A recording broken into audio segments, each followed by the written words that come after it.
Alright. As a lot of people know, I'm one of the biggest wrestling fans that you ever meet. I'm 35 years old. I was born in the state of Mississippi, raised in New Orleans, Louisiana. As people know, southern states are known primarily for wrestling. I go back to, the old days of the NWA, UWF, all various local promotions we had here in New Orleans, promotions they had in Texas, like World Class Championship Wrestling, USWA, stuff like that. Um, I figured I'd start doing a couple of wrestling videos, and last night this was the first match that actually, because I've been a fan of Japanese wrestling all my life too. I grew up. The person that really got me into Japanese wrestling was actually Antonio Inoki, and the second person that really just caught my oar was the Great Muta. The Great Muta back in the '80s when he came in the NWA territory, won a television championship like within a few months, and that whole feud with Sting. That was one of the things that I felt that was very underrated about his career. Like, he had an excellent feud with Sting.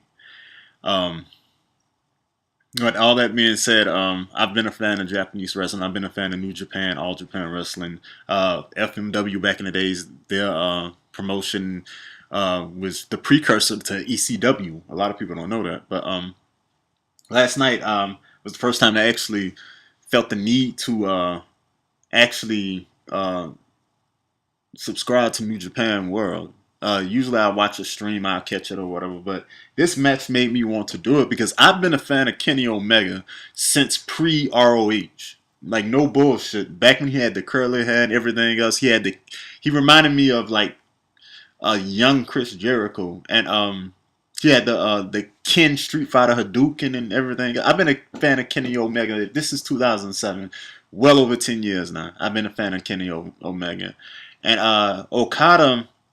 I remember him back in TNA. I never knew, even when he was in TNA, that he was on an excursion from New Japan. He was actually training in the dojos and stuff.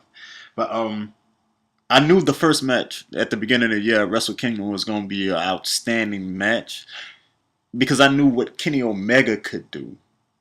Okada showed me he can put on excellent matches, but I wonder stylistically how they would match up. And that match, it was one of the greatest, probably two, three matches I've ever seen in my life. The only one I could say that was on par with that one at Wrestle Kingdom would probably be here in New Orleans at the Superdome. Ricky Steamboat and Ric Flair. I remember watching that match like it was yesterday, like Clash of the Champions. That was an outstanding match.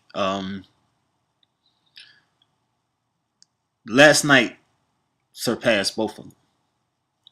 Last night, that hour draw was probably the greatest wrestling match I've ever seen in my life. You had every single element. You had the risk taking.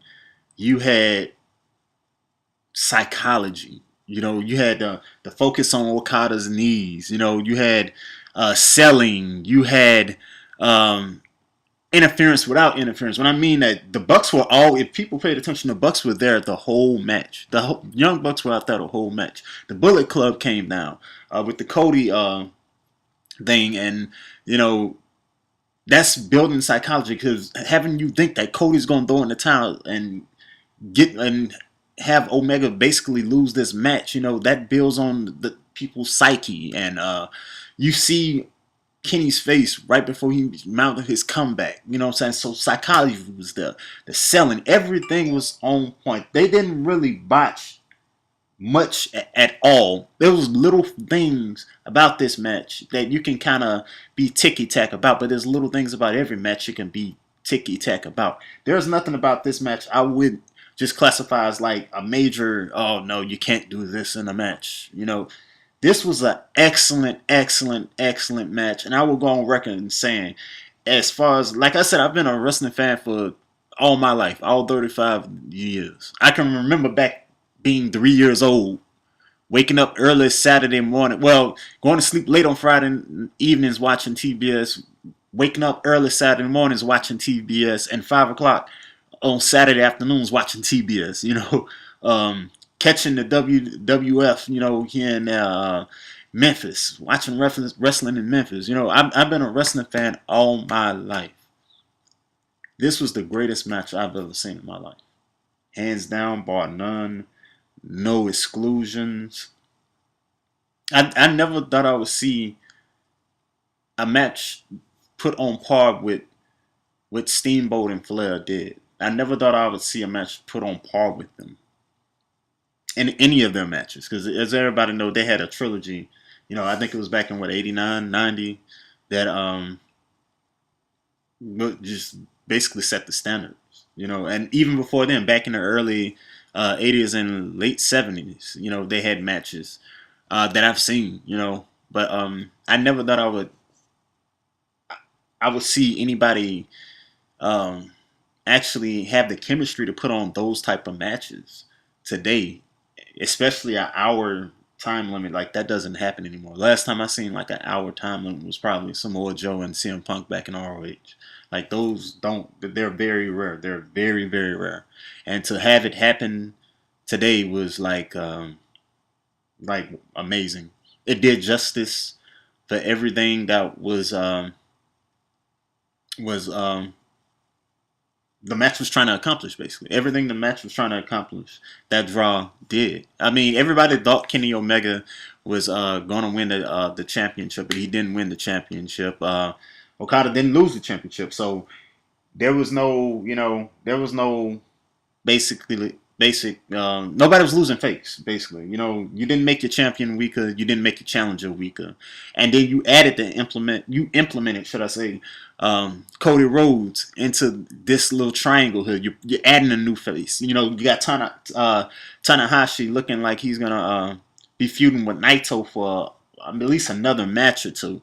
You got the G1 coming up. Yeah, you got the G1 United States title tournament coming up. So by adding Cody, who I thought was going to probably be into that U.S. title tournament, you're doing some real good things in New Japan. So if you're not looking at New Japan, it's only $9.10 a month for a subscription to New Japan World.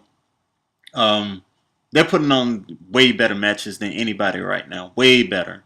Maybe the exception ROH, but they're putting other than ROH, they're putting on the best matches than anybody. Unless you are able to watch Pro Wrestling Guerrilla DVDs or something. They're real fun matches. Whereas, like I said, New Japan right now they're putting on better matches than anybody in the world right now, bar none.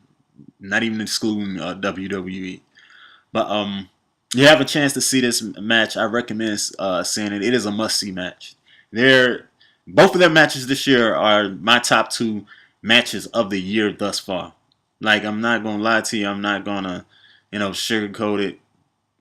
Omega Okada 2 is the number one match of the year so far, and Omega Okada 1 is my second biggest match of the year so far. So, like I said, if you get an opportunity to watch either one of these matches, do it. I would recommend watching both of them. But last night was probably the greatest match I've ever seen in my life, and it inspired me to make this video and talk a little bit more about wrestling. So I might come with a review of the whole card later on, but y'all just enjoy this one now. Peace.